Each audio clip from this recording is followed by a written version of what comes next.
Good evening. I'm Maddie Adamson, the chair of Education and Outreach for the Jewish Women's Foundation of New York, and it is my honor to welcome everyone here tonight for our symposium on Amplifying Young Voices. At the Jewish Women's Foundation, we imagine a world in which all women and girls are ensured a healthy and supportive environment, where we all have equal opportunity for economic, social, religious, and political achievement. Our goal is to serve as a catalyst for social change and support gender justice and social innovation across the world. And to do this, we are now focusing our support on Jewish women social entrepreneurs and leaders who use a gender lens and their Jewish values to solve intractable issues facing women and girls. Studies show that when females lead, organizations and communities are transformed. As role models, they encourage big dreams, and measurable social change can occur. So tonight, our focus is on our girls. Kathy Calvin, the president and CEO of the United Nations Foundation, said, "Girls are one of the most powerful forces for change in the world. When their rights are recognized, their needs are met, and their voices are heard, they drive positive change in their families, their communities, and the world." End of quote. How can we support young women and girls to be healthy, heard, and hopeful? As the mother of a 16-year-old daughter, I see girls are bombarded by voices coming from every direction, from social media, websites, TV shows, their peers, maybe even their parents, and it just doesn't stop. The messages are how to look, how to talk, how to feel, how to be, not too loud, not too different, not too sad, not too opinionated, and certainly not too smart. How many of us can relate to that? In fact, we'd like to see a show of hands for how many of you, at least the women in the audience, felt like you were living in this kind of prescribed box growing up. Certainly me. So, can you imagine how that feeling is now magnified by social media? It's really, really scary. And we'd also like to hear from you how it felt growing up. Please just call out adjectives or words to describe how you felt. Insecure, scared, I heard. Riveted, limited. Any? Taking up too much space. And I'm sure there are we might have some shy women in the room, but there are a lot of feelings. And we're going to talk about some of those tonight. And when you found your voice, who was the first person to call you a bitch? A coworker? A friend? A parent? Hard to remember, right, who it was first. And the last question. How many of you in the very bottom of your bottom drawer have essays, poems, letters to yourself that you wrote as a girl expressing your thoughts and feelings that never saw the light of day? Or maybe they were seen by a teacher in a creative writing course, and that's it. Certainly I do.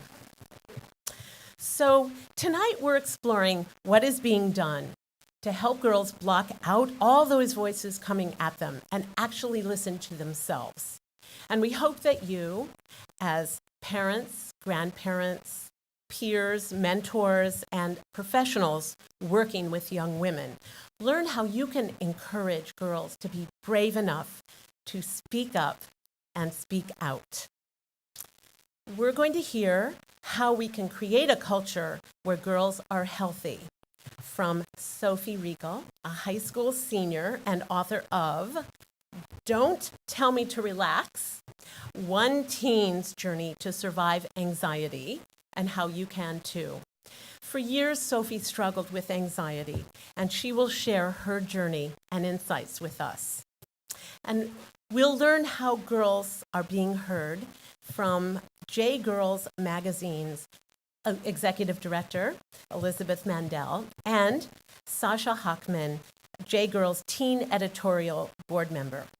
And they will tell us about jGirls and the platform that it provides for Jewish teen girls to share their voices with each other and the world. And I am proud to say that jGirls is a Jewish Women's Foundation grantee partner. Yay! And we will learn also about what has created today's culture around how women and girls are perceived in the media from Allison Yarrow. Allison is an award-winning journalist, speaker, and the author of 90s Bitch, Media, Culture, and the Failed Promise of Gender Equity. To understand how we've gotten here, Allison will rewind the VHS tape to share the real story of women and girls in the 1990s and what's changed and what do we still need to do to help girls fulfill their potential. You will have an opportunity to ask your questions of the speakers when they're done, and then afterward, we'll have copies of Allison and Sophie's books for you to purchase. All of that, and we promise you'll be out by 7 p.m. The speakers' complete bios are on your seats, and it is now my pleasure to introduce Rabbi Mira Rivera, who will lead today's Devar Torah. Thank you for coming.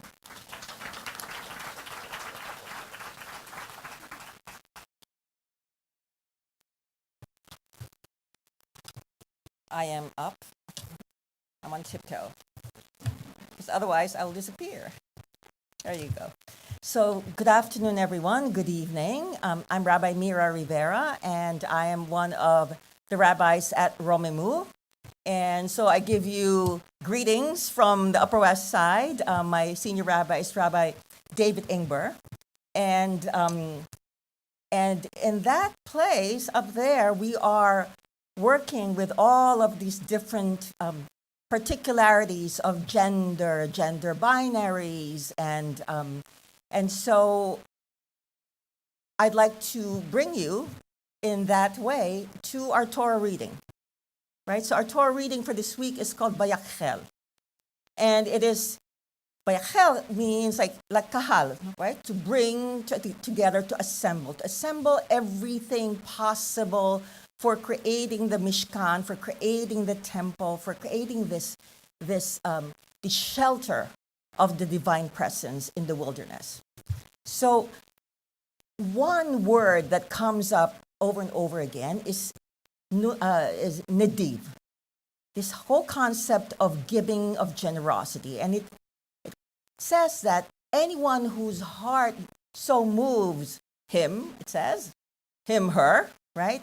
Then bring all the gifts to creating this wonderful shelter. Even though it appears 6 times, I want to take you past that because there's one phrase that pops up and is never translated the way it is, and it is chacham lev. Chacham, and here I love to say the word chachama. I am amidst Chachama, wise women here. This Chacham Lev is translated as one who is skilled, right? Those who are skilled. But then it says Chacham, wise of heart. Why not say wise of heart? So something is so interesting because it says even, there's this one, you will see, some of you might have some source sheets floating around. There are not a lot. There's one phrase that says in Exodus 31:6, I have also granted skill to those who are skillful. U'v'lev kol chacham lev natati chachma. So why is it that to the wise, more wisdom is granted? So I feel that here, everyone here is Chachama and Chacham, right? And to you, what is gifted to you, as you're being asked to give of your gifts, is wisdom. So I will take us home from this teaser of the Chacham Lev. As you go to synagogue on Friday, Saturday, or as you go to the synagogue of your little chumash in the house, right? Think of this word of Chacham Lev, that you are wise of heart. And I want to bring the words of a band called Girls in Trouble. And they say, wise-hearted men, wise-hearted women, bring what you can, silver and linen, bowl of crimson, hand of blue, and the bodies I gave you. Chacham Lev, Chacham Alev, that is who you are. Thank you very much. An excerpt from Don't Tell Me to Relax, One Teen's Journey to Survive Anxiety and How You Can Too.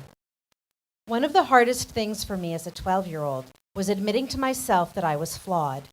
And that was okay. I told myself to keep being perfect, but what I didn't know is how impossible that is. I never used to ask for help because I thought that I could handle anything. But sometimes the best thing to do is ask for support. Getting help doesn't make me weak. Rather, it makes me smart for realizing that my problem is too big to handle on my own. We are pleased to welcome Sophie Riegel.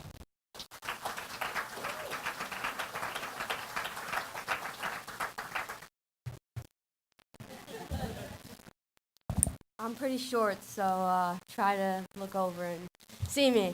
So I'm Sophie. I'm a senior in high school. I'm going to Duke University in the fall. Go Blue Devils. Yeah, I'm super excited.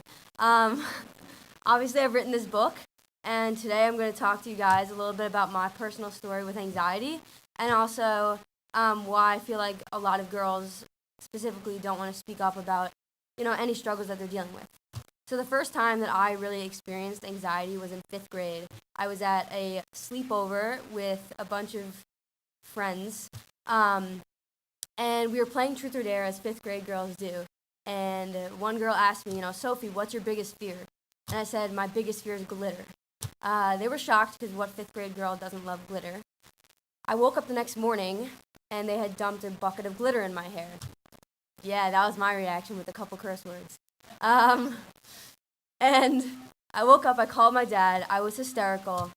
I was not aware about what panic attacks were, I wasn't aware what OCD was, and that was really the first time that I started to realize maybe I wasn't normal, maybe I didn't fit in with everyone else.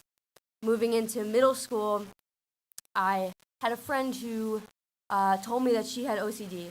Now, I was afraid of red markers at the time as well, glitter red markers, germs, and a whole other list. And she was telling me about her OCD, and I said, I think she's reading my mind. This is exactly how I'm feeling.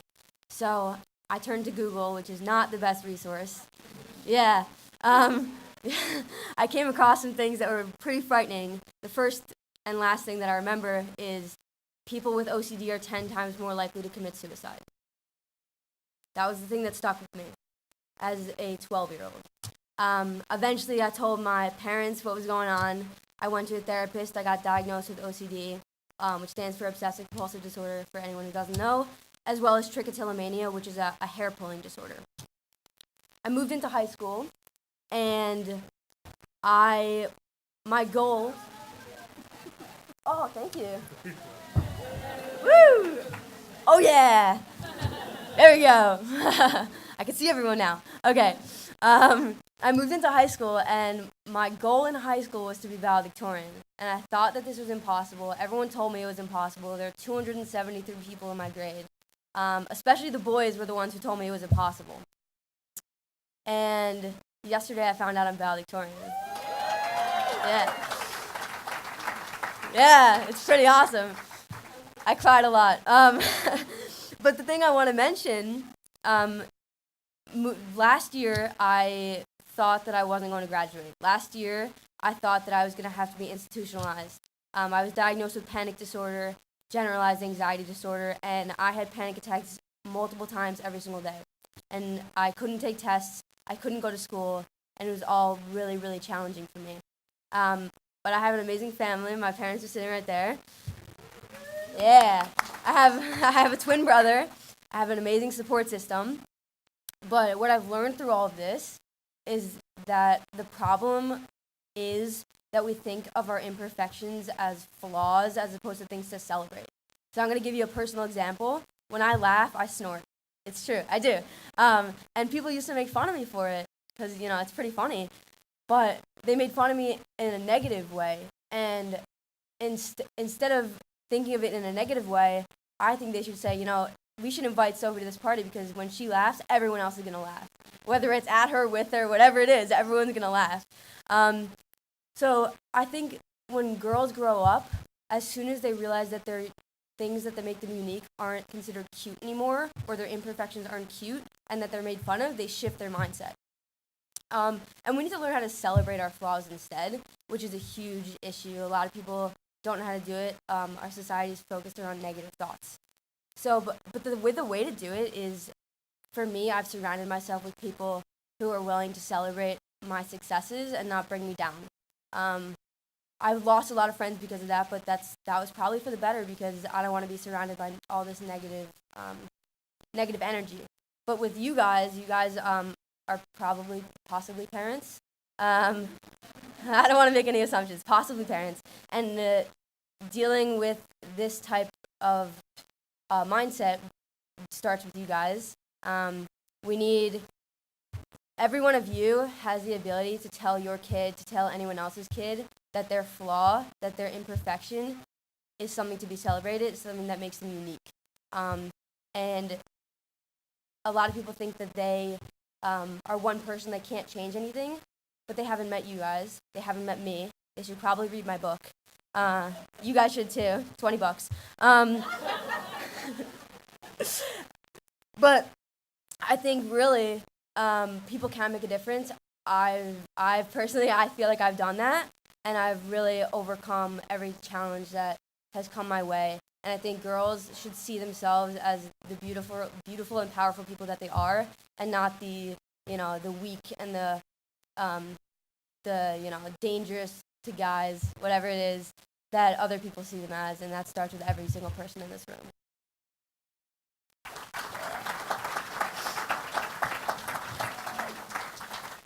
That's all I got for you guys. I'm done.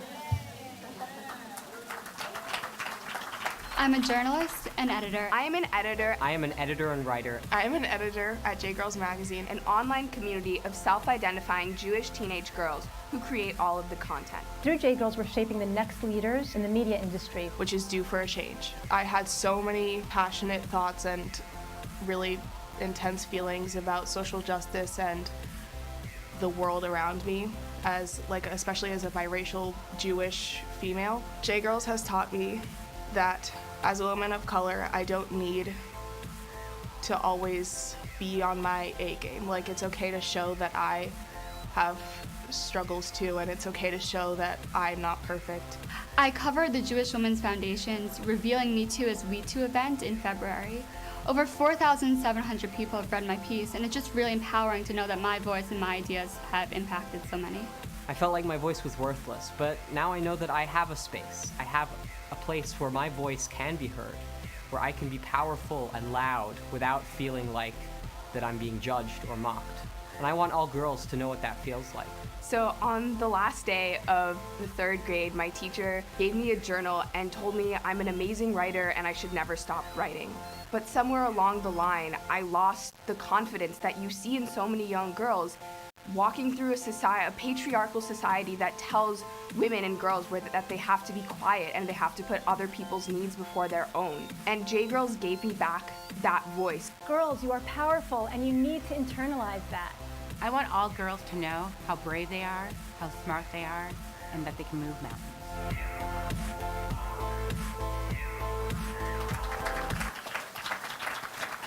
jGirls magazine is a program supported by the Jewish Women's Foundation of New York. The online publication was created by Jewish teen girls and wants everyone to imagine what this country would look like if more women wrote our news. We are pleased to welcome jGirls founder and executive director Elizabeth Mandel and teen editorial board member Sasha Hochman.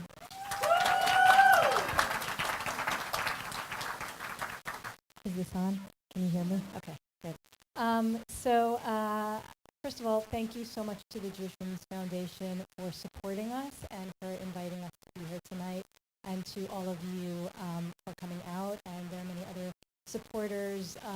There are many ways to support an organization, and there are many supporters in this room. So I want to just thank everybody who's come. And I'm here with Sasha Hochman, who is one of the editors of jGirls. And I also want to give a shout out to Alex Bernstein, who is another one of our editors. She's in the video, and she just got back from Israel yesterday and is here today. So thank you, Alex.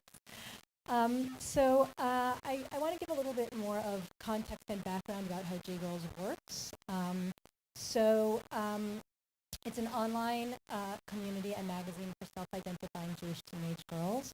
All of our content is created by Jewish teenage girls, and we accept content in pretty much any format that you can imagine, all kinds of writing and music and art and photography and video. And in addition to the content being created by Jewish teenage girls, our entire editorial team is composed of 16 Jewish teenage girls. And so, and they select all of the content, and in addition to selecting the content and being decision makers in that way, they also really help shape the entire site itself, as well as really the project overall. And so, you know, we're amplifying and elevating girls' voices in a number of ways. First of all, by putting their stories out there, but also by having girls create what the actual product itself is. And you know, this is really the way that the editorial board functions is they're divided into departments, and each department has a head who's a teen, and each department functions completely independently of any adults. When they meet, it's all online. When they meet, it's on Zoom. There are no adults in the room. And in order to prepare them for this, we give them the skills. So we do editorial board training, editorial skills training, and we also do a lot around identity, the many, many different ways that it can look to be Jewish, the many, many different ways it can look to be female. And we also do a lot of leadership training, and they take those skills and they bring them with them into the edit room and for this experiential educational project.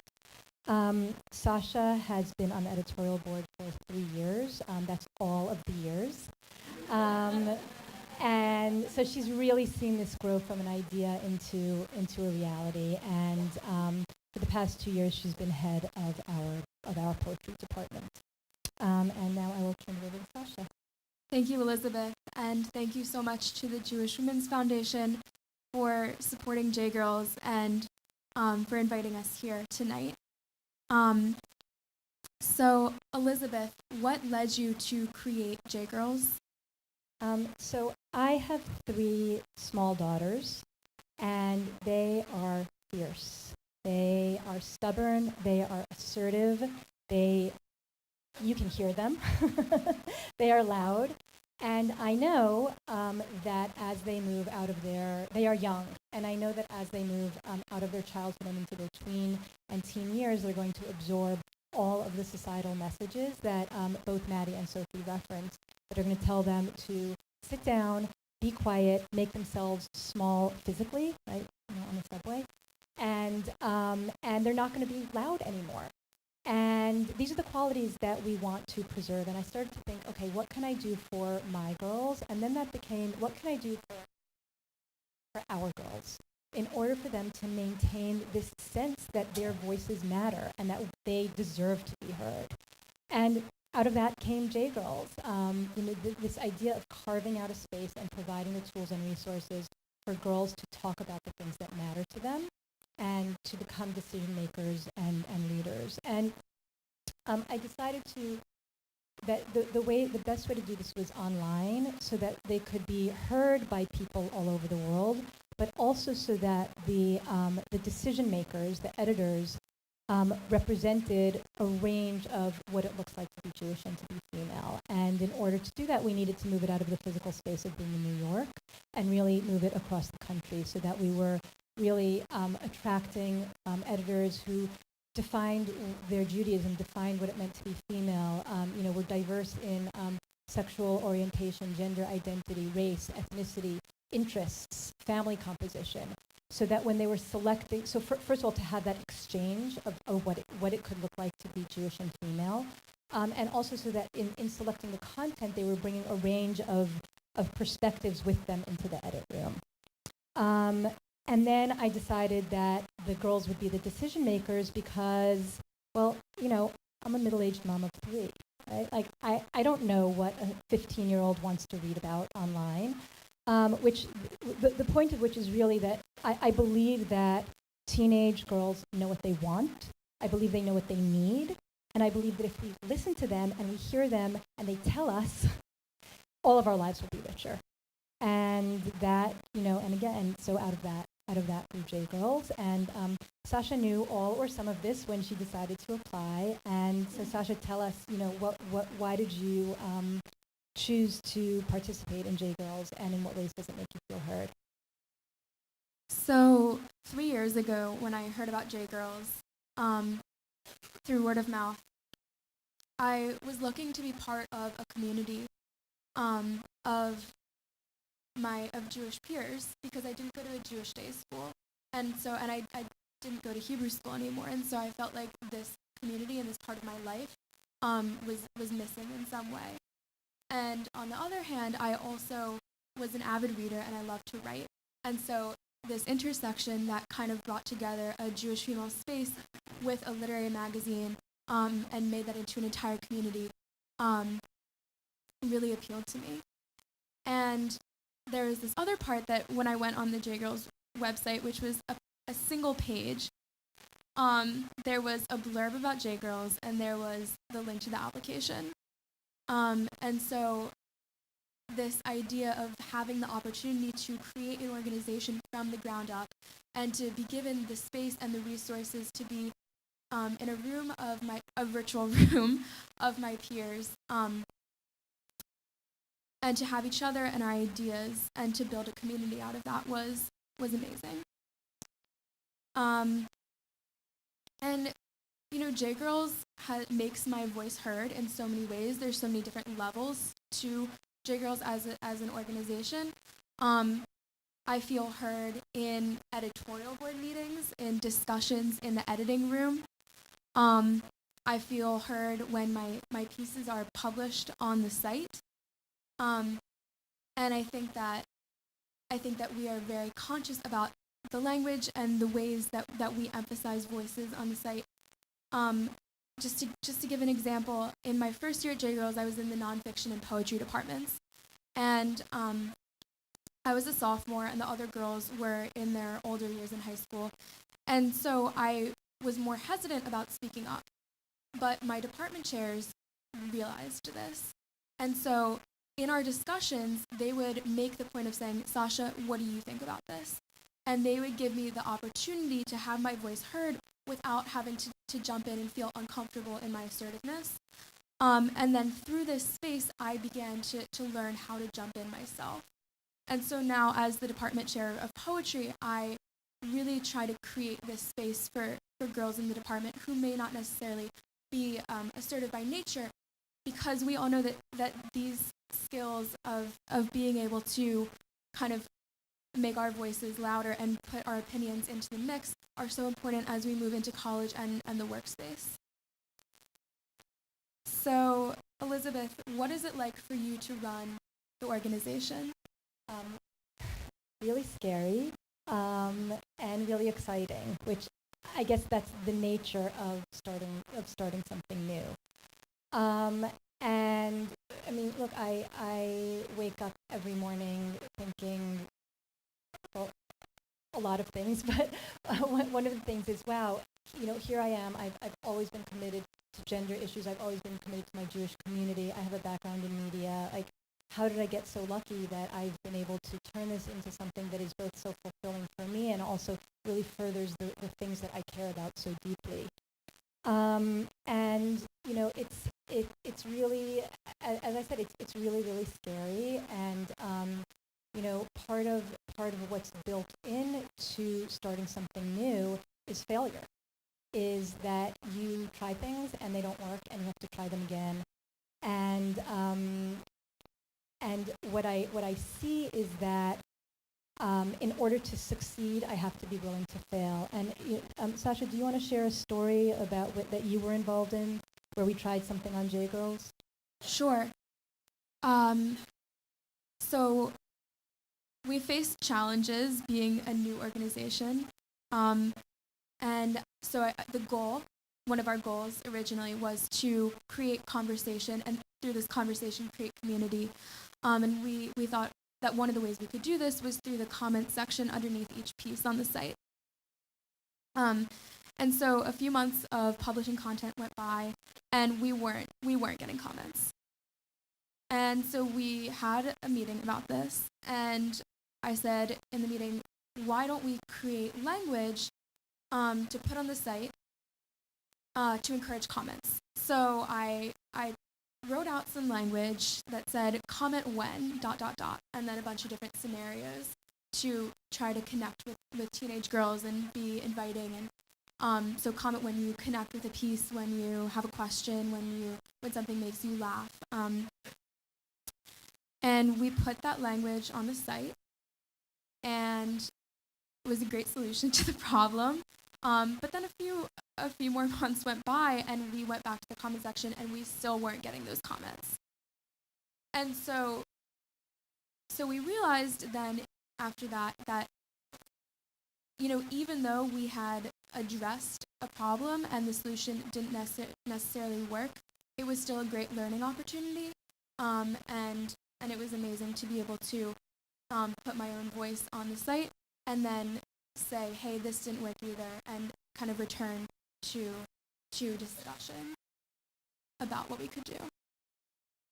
And this is where I draw my inspiration from, that starting something is hard and failure is hard, but when you create a culture where failure is okay, and we actually did not know that Sophie was going to talk about this as well. It's wonderful. I think that that we're really seeing that this idea that to not be perfect is more than okay. That if you're so caught up in this idea of being perfect, you're not going to be able to move forward.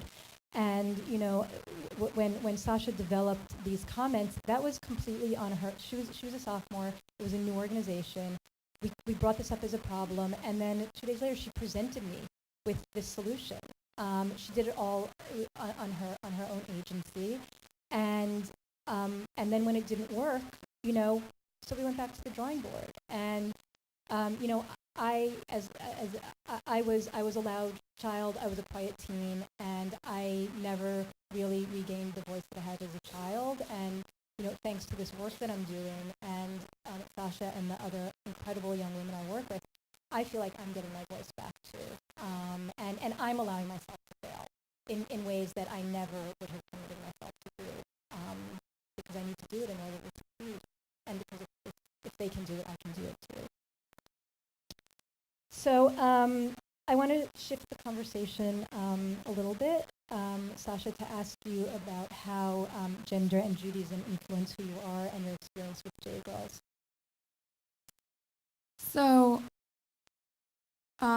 thinking about our identities as being Jewish and female is such a big part of our lives, and I think mostly everyone in this room can relate to that question. But my experience with being Jewish and female was part of my experience before JGirls was that I went to a school in which I was one of 2 Jewish kids in my class, and so I wasn't coming at the same texts in English class with the background that other kids were coming with Christian knowledge to interpret texts, and I celebrated different holidays, and so I didn't have community in that way, and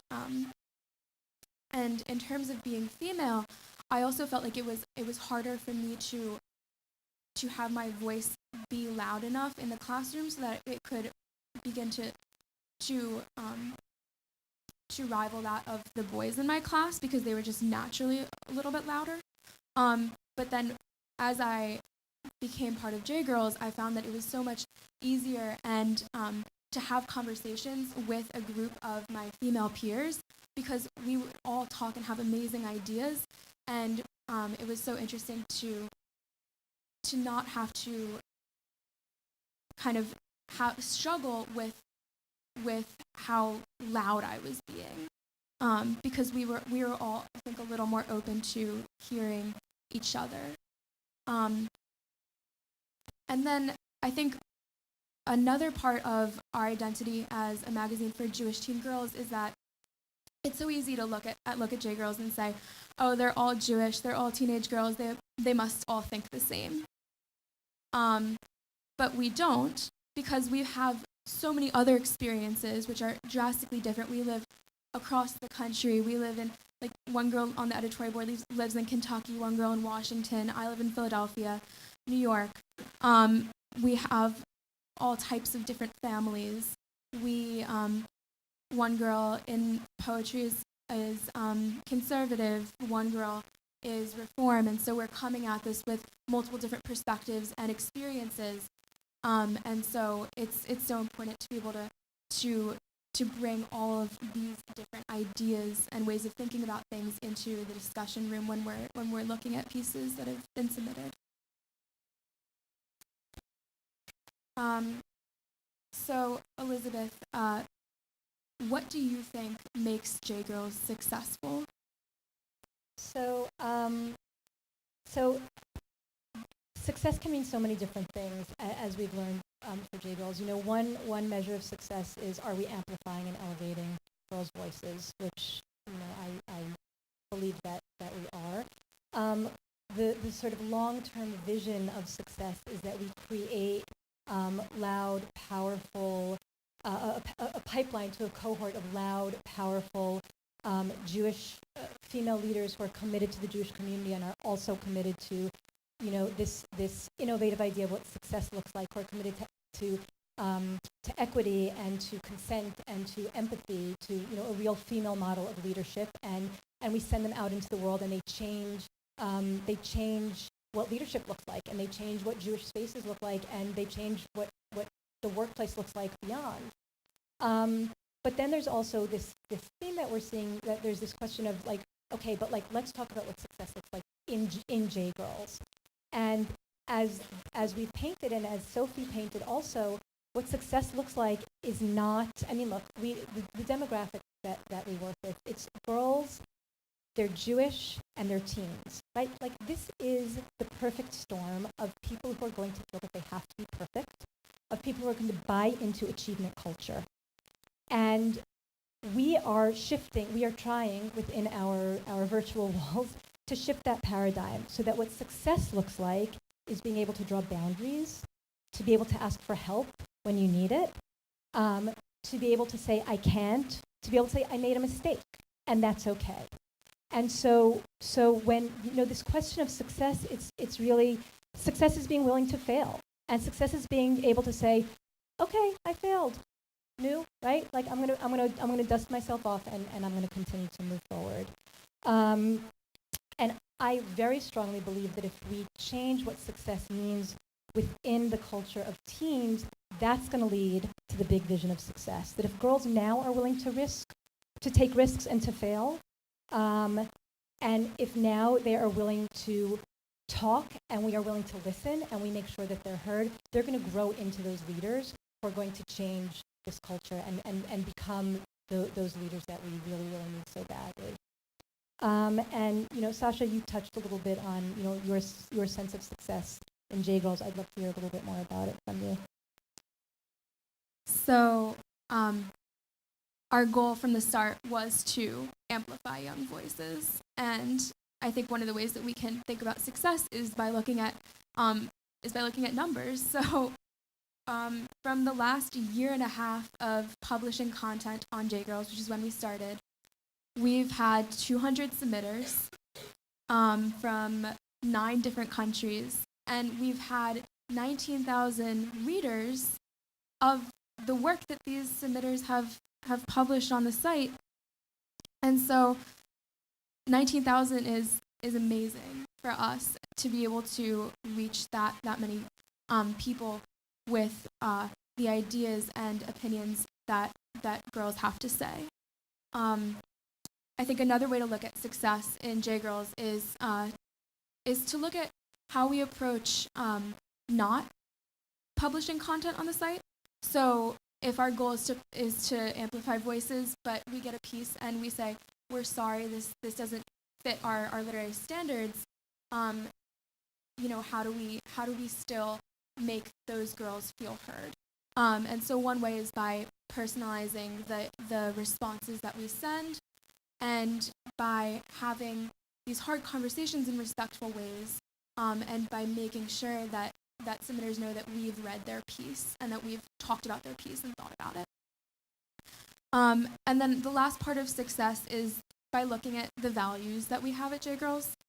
I think I've already mentioned inclusivity, pluralism. Some other ones are just respect and communications and community. And I think it's working still, yeah. And so I think that all 5 of these values are signals of success, and the more that we pay attention to them and foster them, they become ways to perpetuate success at jGirls. Thank you. Thank you. Please join us in thanking Elizabeth and Sasha. An excerpt from 90s Bitch, Media, Culture, and the Failed Promise of Gender Equality. Today, bitch has been spit-shined, retooled, and given new life.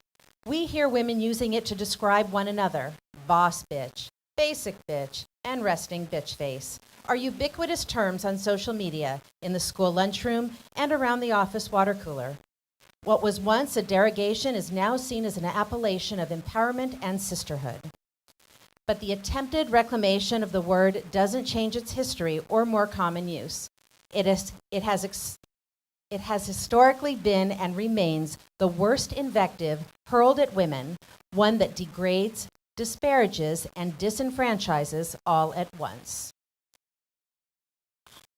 Please welcome award-winning author and journalist Allison Yarrow.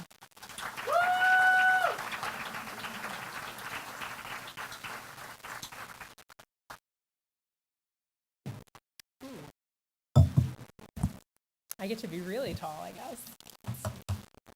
Yeah.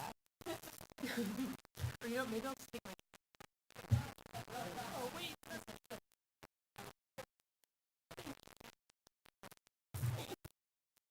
Good evening. I'd like to start by thanking everyone at the Jewish Women's Foundation of New York for so graciously welcoming me. Thank you to the Cornell Weinstein Family Foundation for supporting this event. It's thanks to people like you and organizations like these that women and girls continue to thrive in our community. In any other circumstance, I'd begin this talk very differently. But frankly, right now, it's really hard to talk about anything without talking about and thinking about what happened in Pittsburgh 4 months ago today. Jews were gunned down in synagogue on Shabbat. Even uttering that sentence still feels surreal to me. And yet, what happened was all too real. We too are Jews in America. We knew this could happen. And yet somehow we didn't expect it. The events at the Tree of Life Synagogue came as a total shock to many, myself included. Let me tell you a little bit about my background and my relationship to Judaism. I grew up in Macon, Georgia. It's a town about 90 miles south of Atlanta. When I lived there, the city had more churches per capita than anywhere in the country. My experience of being Jewish in a small southern town was different than what most American Jews experience. It was different than what I imagine many of you experienced, growing up in big, old, established Jewish communities, like ones in New York City. Where I grew up, quite often, I was many people's first Jewish person. Like, I've never met a Jewish person before. You're the first. That kind of thing. I was constantly explaining and defending my identity. Often, I ignored or concealed it because that was just easier to do. The flavor of my experience of anti-Semitism was likely different than yours, but we have all experienced anti-Semitism. After all, we're Jews in America. It's part of our very birthright. Until Pittsburgh, many people have wondered, how bad is anti-Semitism really? We've seen the many isolated incidents. We've seen the swastika graffiti. We know the names and the coffee orders of the security officials who stand beside the doors of our worship halls. I recently saw a case full of Nazi memorabilia for sale in a California antique store next to superhero pins and other tchotchkes. These are isolated moments. There are countless more. Many of us have wondered, is there anything actually harmful about these seemingly small moments of anti-Semitism? Do they indicate a real threat? Now, everyone knows that the answer to both questions is yes. That's a helpful way to think about a lot of things in America right now, not only in terms of anti-Semitism. Is there something happening all around us that we don't see clearly because it is all around us? Maybe we don't see it because it's invisible, like the air we breathe. Maybe we don't see it because of our own prejudices, biases, or desires to see the world differently than what it is. Many things happen every day that we don't see. We understand this phenomenon as Jews who understand what it's like to be the targets and the victims of anti-Semitism. Do you know who else understands this phenomenon? Women.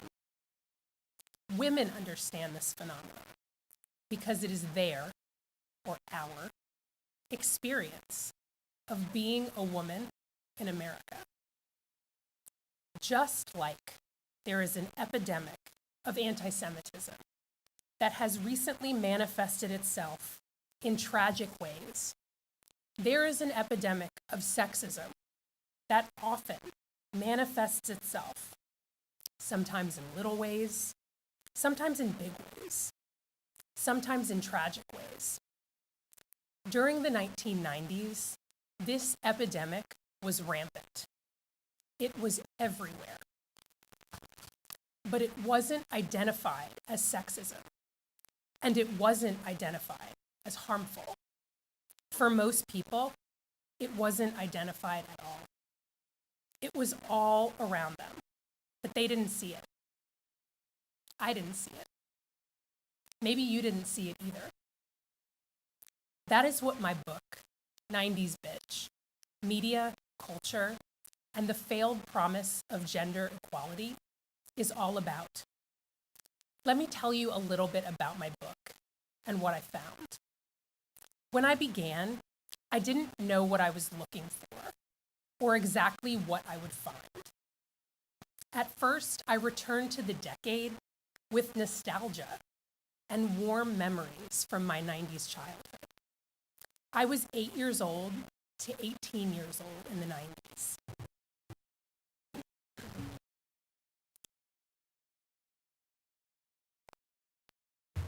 I was a cheerleader. I read teen magazines. I braided friendship bracelets and hoarded Victoria's Secret catalogs. I wasn't yet a critical thinker. I grew up in what was, in many ways, a culturally repressed place. And I internalized a lot of the sexist narratives that existed at the time.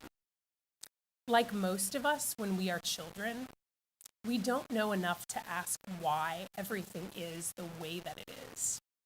Even if something is visible, we don't always wonder about whether or not it is right. My recollections of 90s women were pretty negative. I remember thinking that Monica Lewinsky was a slut.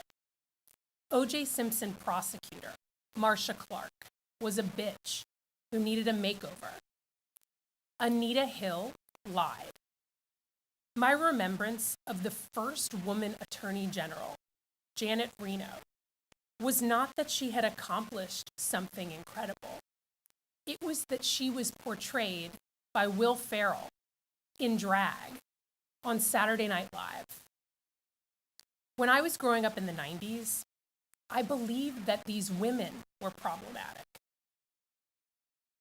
that there was something uniquely wrong with each of them. But when I began to research my book, I returned to the 90s with fresh eyes. I had a decade of experience as a journalist covering gender and politics under my belt. When I sought out the biggest stories of the 90s, the first thing that I noticed is that practically all of them involved women. Think about the big stories of the 90s. What comes to mind? The Clinton impeachment, the O.J. Simpson trial, the raid on David Koresh's Branch Davidian compound in Waco, Texas, Clarence Thomas's confirmation hearing, NATO's war in Bosnia. Women were at the center of all of these major stories and events, and countless more. At first, it was exciting. Look at how many women impacted the decade's biggest stories. However, the more research and reporting I did, the more depressing things got. What I found was that destructive sexism was rampant in the 90s. The trend existed in pop culture, entertainment, politics, Hollywood, media, television, and sports. It was everywhere. There are infinite examples of this. I certainly didn't cover them all. It would take many more books, and my work would never be done. And I'm not going to tell you everything I wrote about, because I want you to read the book. But here's a snapshot.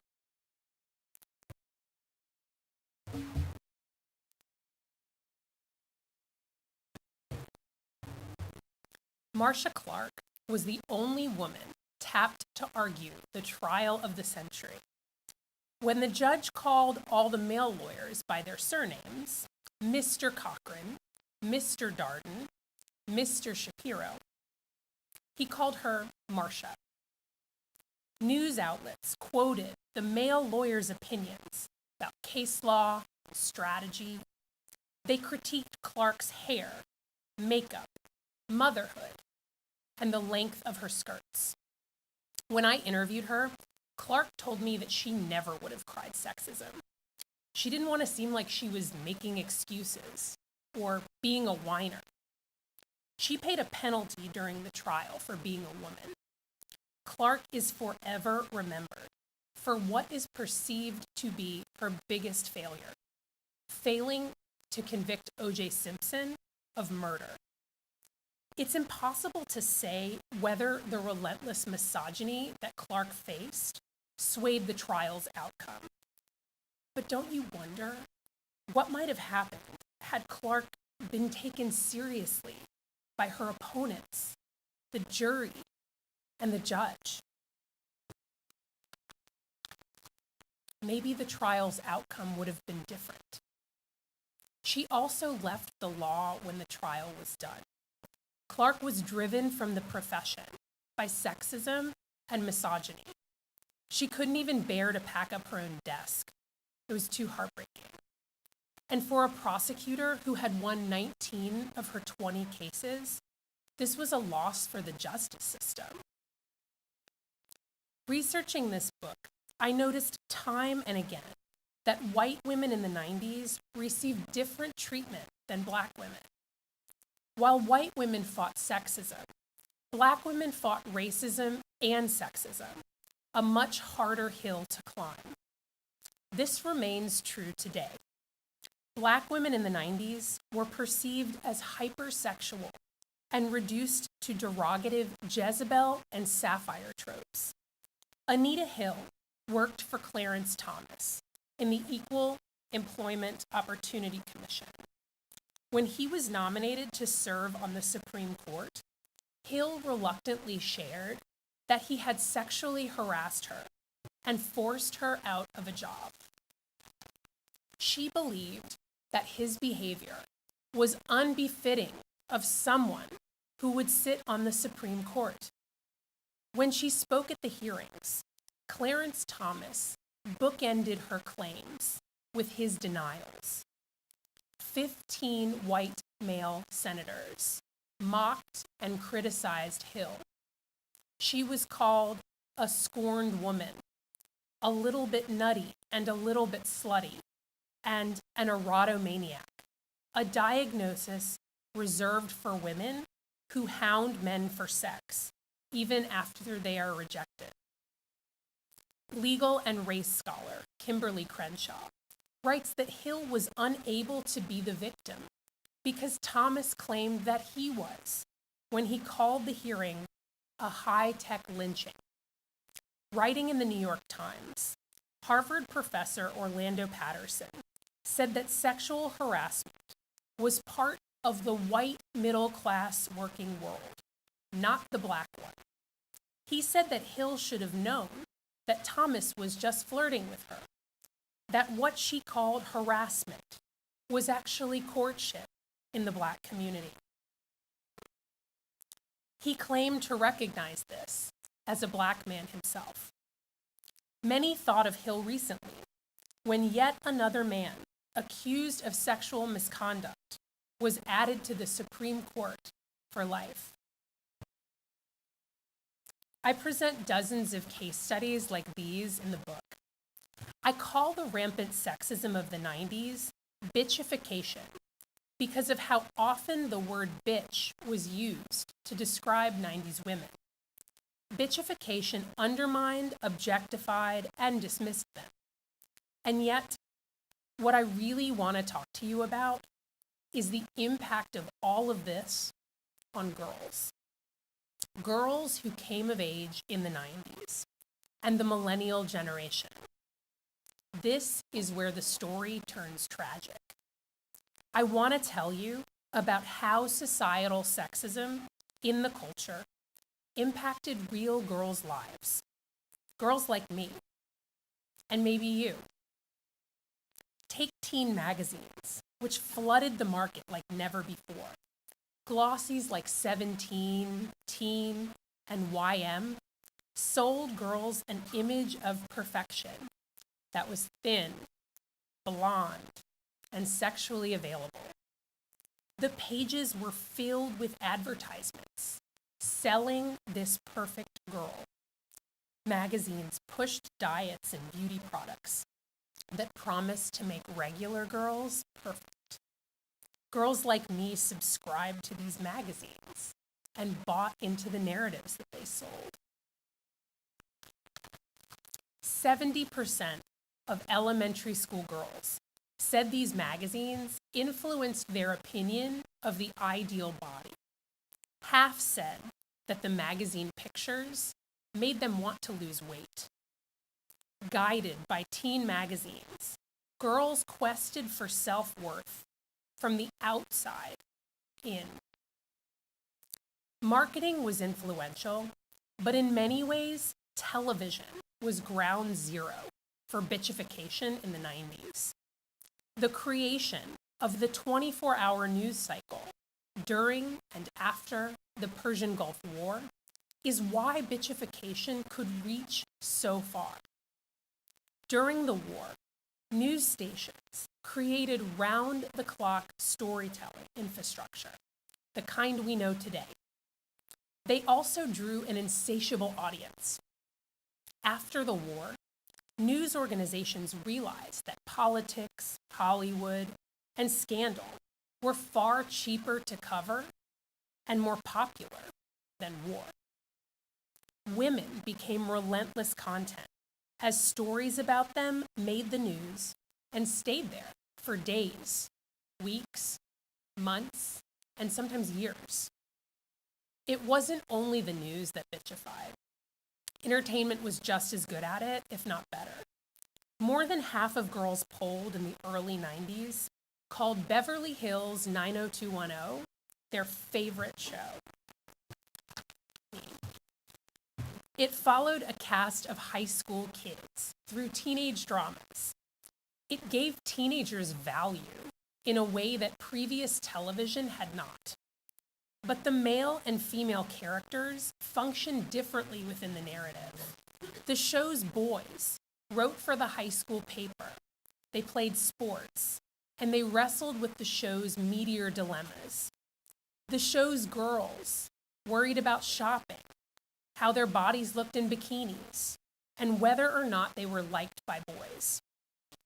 Their likability and success was proportionate to how game they were for sex or being sexualized. The show leveraged product tie-ins with makeup companies and even Honey Nut Cheerios, a cereal marketed to very young children.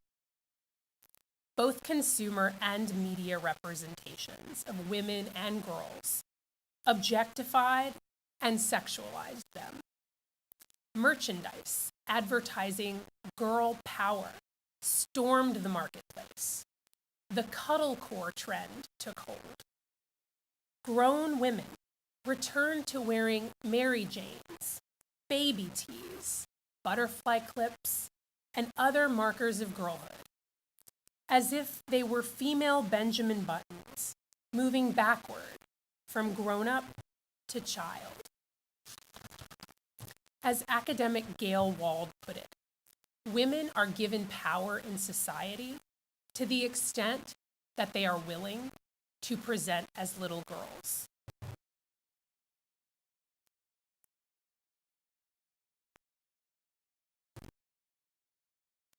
I'm sure you won't be surprised to learn that selling girl power or perfect bodies on TV and in magazines ultimately didn't end the problems facing 90s girls. In fact, the opposite happened. The lasting effects of objectification and selling girls weren't pretty. In 1995, the CDC reported that girls were twice as likely as boys to believe that they were overweight. Up to 60% of girls said that they had dieted, fasted, made themselves vomit, or taken laxatives or diet pills. Rates of depression, eating disorders, and self-harm behaviors rose. Some 17% of girls said that they had considered suicide. 6% admitted to attempting. This was double the number of boys who said the same. Today, suicide is still a leading cause of death in teen girls. This all began in the 90s. And yet, we still have a sexist culture that impacts lives. That's what this is about. Writing this book has been a sobering experience. It has also been an empowering one. Here's why. I was raised in the Jewish tradition with the teachings of Tikkun Olam. And there is one thing that has changed since the 90s.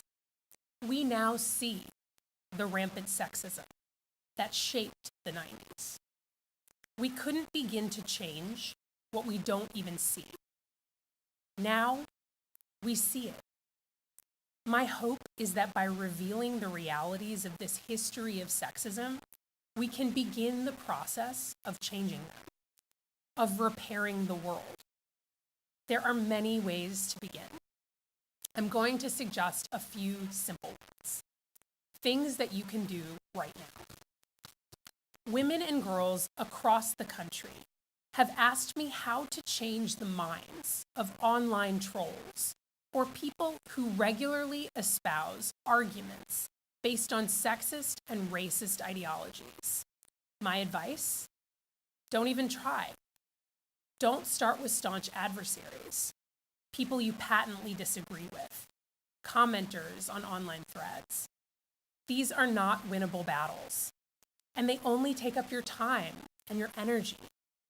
Doing the work of changing the world is long, hard, and includes pacing yourself and caring for yourself. Instead of trying to change the worldview of strangers or acquaintances who disagree with you, start with your own people, in your own intimate spaces.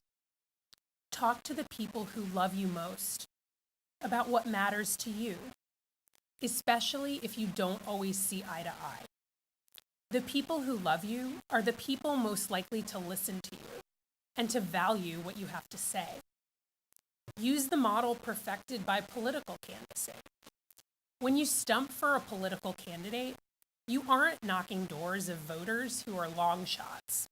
You're knocking doors of voters who are very likely to support your candidate.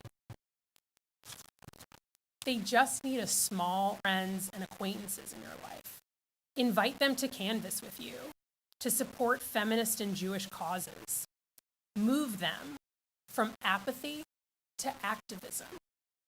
Small acts like these repair the world. We can make the world better for our daughters and sons in the decade to come. This is work we must commit to as Jews and also as humans. I'm so grateful for the opportunity to share my work and my vision with you. Thank you.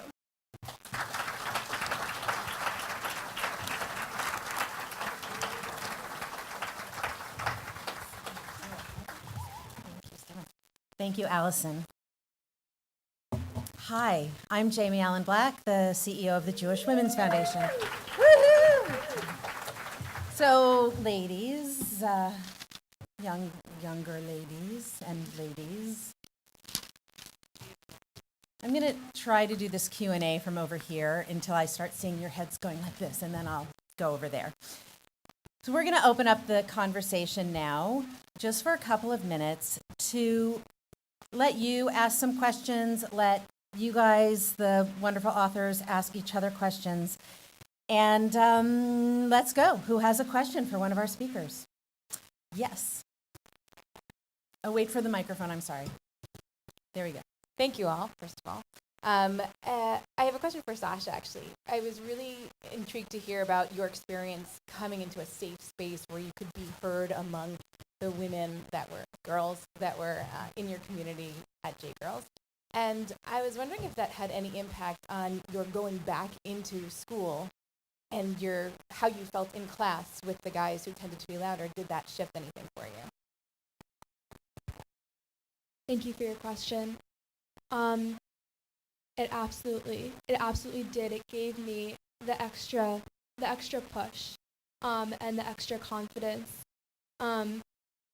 Something that a lot of my teachers do is we have Socratic seminar where we all sit in a circle and we're just supposed to talk with one another. And the teacher doesn't lead the discussion, we do.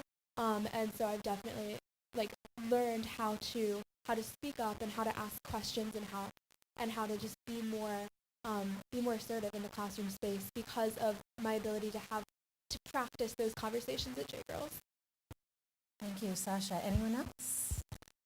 Yes. Yes, please. My question is for Sophie. So yesterday, I think I handled something, I don't know if it's good or bad or bad parenting on my part, but my daughter, there's a boy in school, his name is Daniel.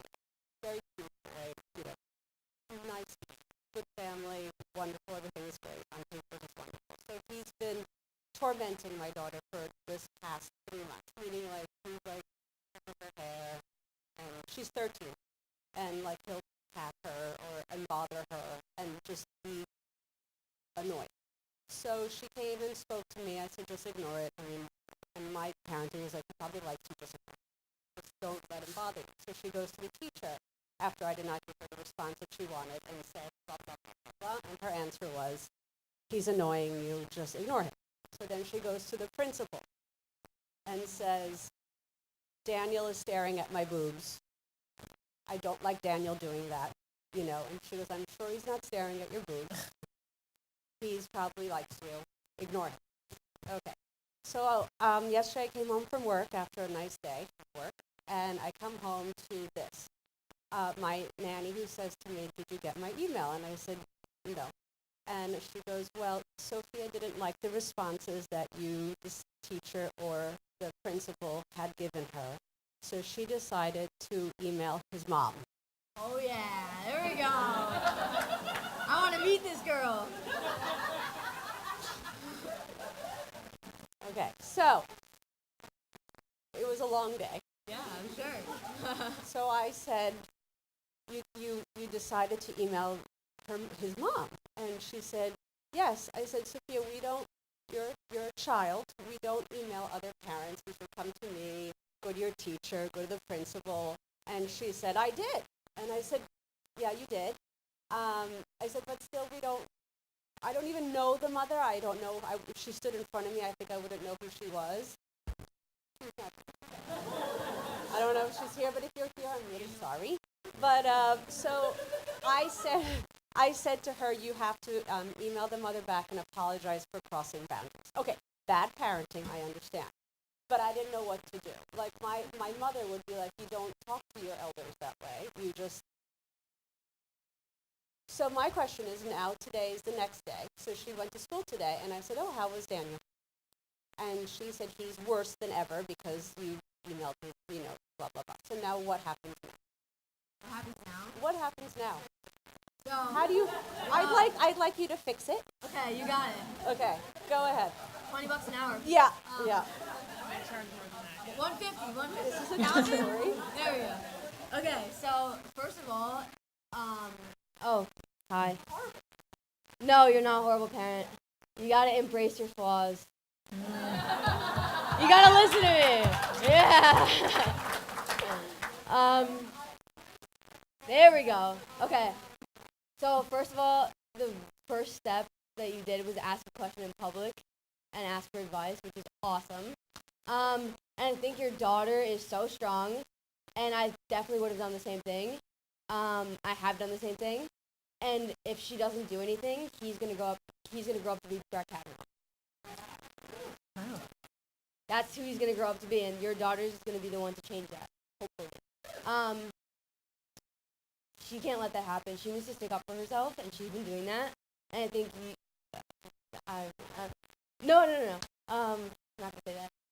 I think you should support her in her decision to stand up for herself, because it's gonna make it worse if you don't support her.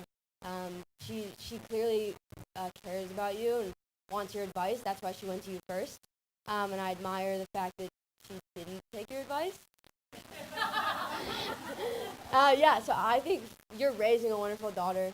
I definitely love to talk to her, but I think what happens next is it's going to be hell for her for a little bit, because this is what happens. And hopefully it works out, and if not, she calls me, and I'll fight this kid. For sure. Thank you. Yeah. Yes. Sophie and Sasha. Besides, like, what you guys have already covered, which you're super articulate and brave for getting up there in the first place, what is something that you want the adults in this room to know about teenage girls that, like, we can't read about in the New York Times or in our parenting books, but, like, something true and real that you want us to know?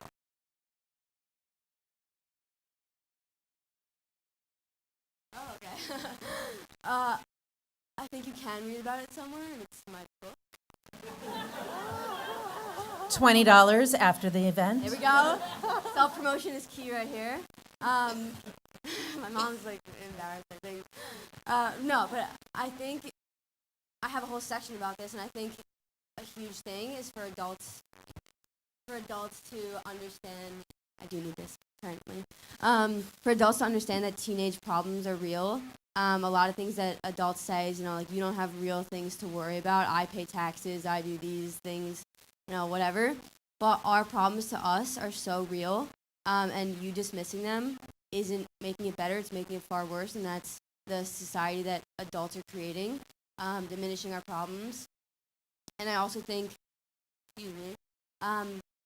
I think that adults need to realize that things have changed. Not that you guys are old, but you guys are older, definitely older. Things have definitely changed. Like, we have cell phones, and the SAT is at a 1600.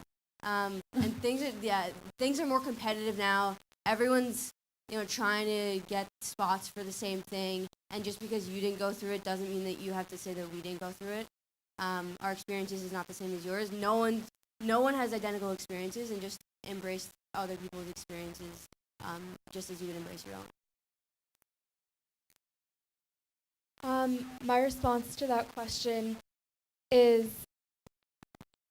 that we're human beings too. We think about, we interact with the major issues of our day too. We watched Michael Cohen's testimony also, and we also have like the same ability to formulate opinions about this. And I think that one of the things that I want you all to know is that it's so easy to just ask, and to say, what do you think about this, and to realize that it's important to ask the young people what they think on all issues, and not just the issues that affect young people. Yes, Madeline.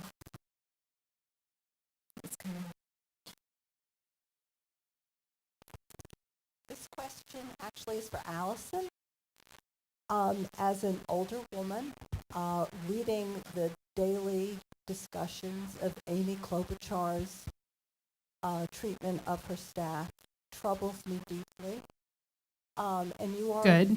And you are a journalist. I wonder how we as women, obviously it's very hard for us to pick apart what we're reading and know whether in fact she has been clearly she's tough on people, but is she being targeted because she's a woman? Would a man be treated equally under these circumstances? I just wonder how you feel we should be processing this information. I think you're very prescient. I think that, yes, she is being treated differently because she is a woman, even if she is a bad boss, because women bosses come in the variety of bad also, just like male bosses do. And I think that this story feels kind of icky, right? Because some of the stories that are being told about Amy Klobuchar in Huffington Post and BuzzFeed and the New York Times feel icky. I mean, the idea that she would give a comb to a staffer to go wash after she had eaten her food with, these stories are so patently ridiculous, but also it's kind of a weird and ridiculous job to have the job that she has. And I can't imagine that. Well, what's interesting to me is that none of the sources in any of these stories really are named, right? None of the criticism is coming from staffers who are going on the record as themselves. It's all sort of these anonymous sources, which that to me feels, as a journalist, like really shaky territory, because are these people who have a bone to pick? To me, the sexism it's about the reporting of the story, but it's also about the sources of the story, which are people who seem to have sexist views of their boss. So I think it's right of you to identify that and to point that out. It can be hard to know Because bitchification looked a very specific way in the 90s. It's really easy to tell that now, so many years later. It can be a lot harder to tell in this current moment what about our news coverage is sexist or racist. And I think there are things that we see like this, and there are things that we won't see for years to come. But I think the thing to do is to keep looking and to keep raising the point and asking the question. Thank you. Other questions? Yes, Maddie.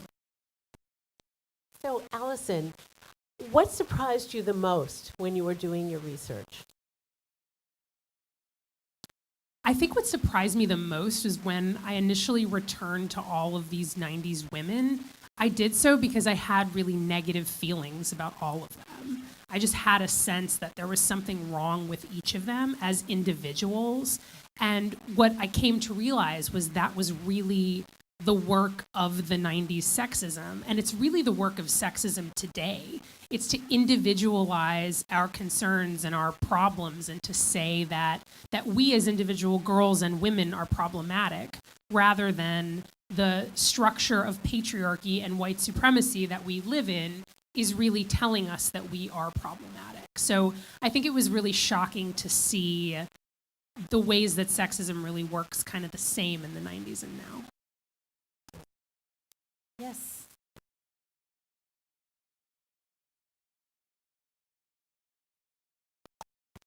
Thank you all. This was just so moving. My question is, what do you anticipate the future of mass protests?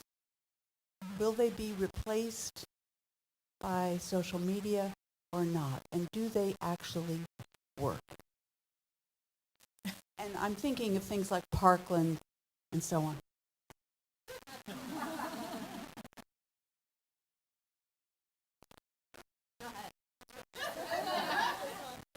Anybody who has an opinion can answer.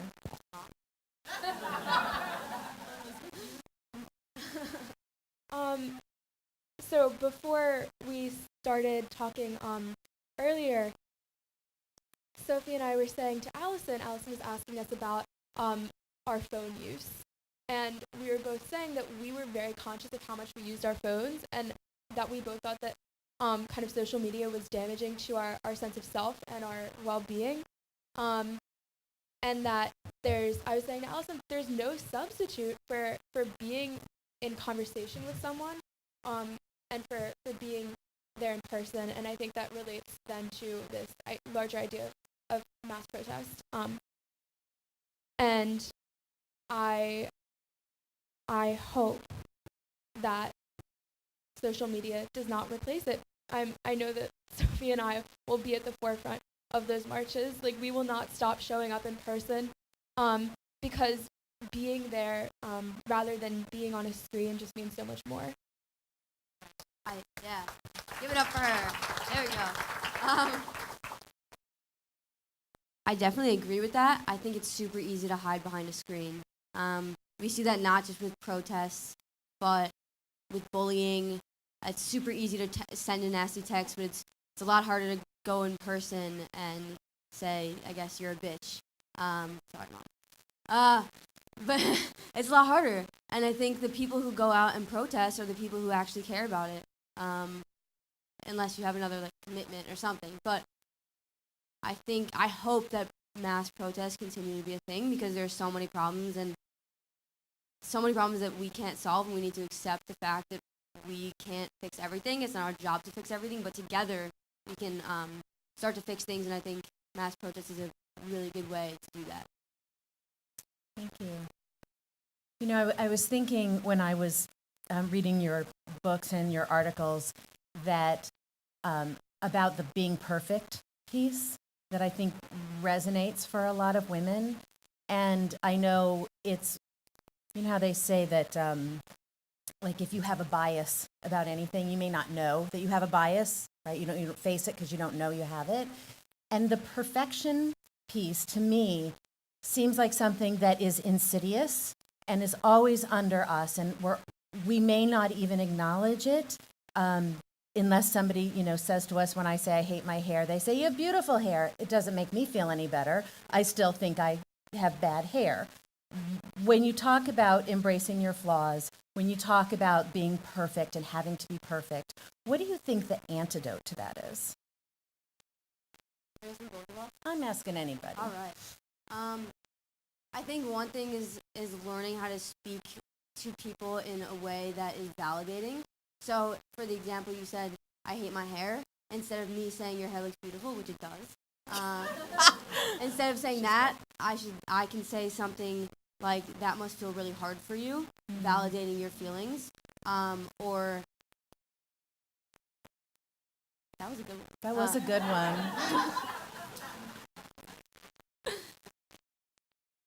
You win. You got it. Yes. All right. Good. Anyone else want to talk about perfection? Yeah. Great.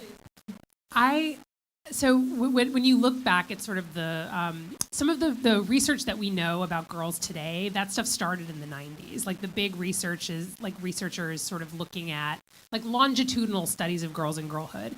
And there was this perfection idea. And the thing that was so interesting to me about it was that, you know, starting at about 8 years old, girls were losing their self-esteem at an alarming rate in the 90s. And they were pursuing this idea of the perfect girl.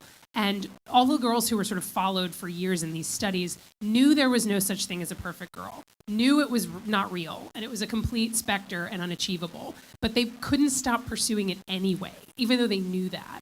And what was so encouraging to me tonight was to hear both of you talk about how you sort of have more understanding about the idea of the perfect girl not being real than I think we did.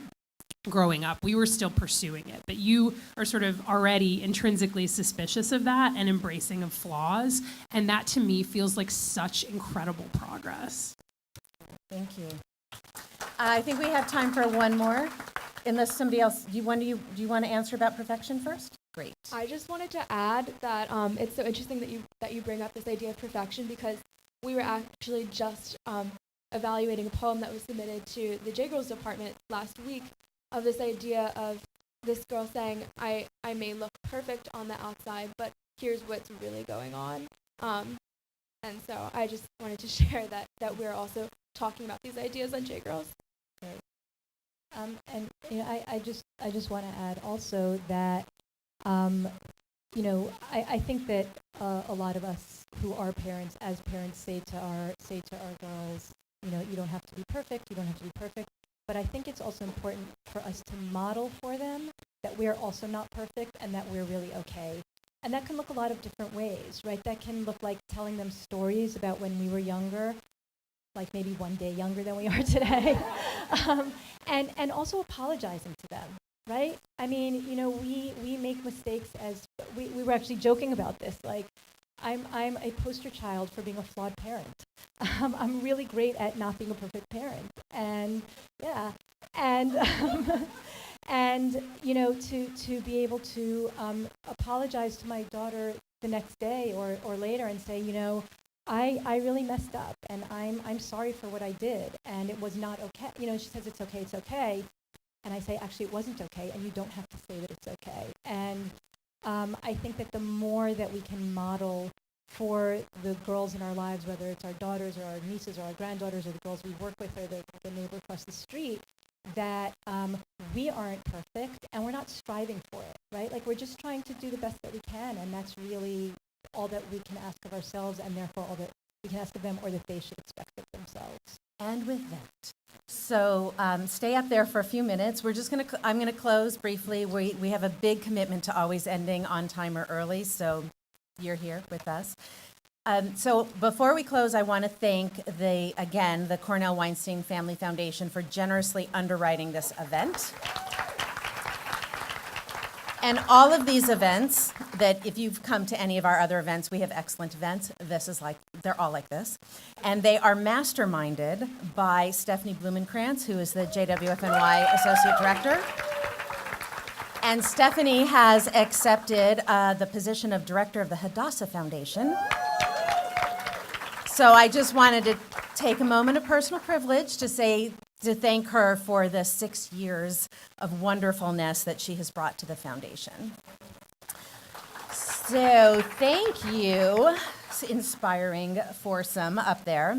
You know, a lot of times people say, oh, you're the future leaders. Well, actually, you're the leaders. You're the leaders now, right? And not only that, you're the leaders we need right now. And so get out of school quickly, come back to us, and your leadership makes it possible for us to live better lives and to drive change for women and girls on your behalf and on our own behalf. So we hope that everyone here leaves tonight feeling inspired, educated, and hopeful. On your seats is information about how teen girls can submit content to jGirls and apply to be on that editorial board. Use it for yourselves or share it with people you love. And if you need many more forms, just reach out. You know where we are. Also, please consider making a gift to the Jewish Women's Foundation if you haven't already. With your support, we'll continue to change the culture, like Allison poignantly described, make spaces for strong young women like Sophie to share their voices, and fund programs like jGirls, where girls' voices are not only heard, but drive our present and our future. And as Maddie mentioned in her opening, we are now at the foundation focusing on supporting Jewish women social entrepreneurs. These are women who work in a variety of fields and reach a diverse audience. And we place great importance on the work with younger people because we understand that we need women of all ages and all backgrounds. And as you leave tonight, I invite you to purchase copies of Sophie's and Allison's book. And I also wanted to thank Rabbi Rivera for an awesome piece of Torah earlier today. And Allison and Sophie will be in the foyer when you leave, so you can have them sign the copy of the book that you purchased to support women. And thank you. Have a great night. And remember, our flaws are our opportunities.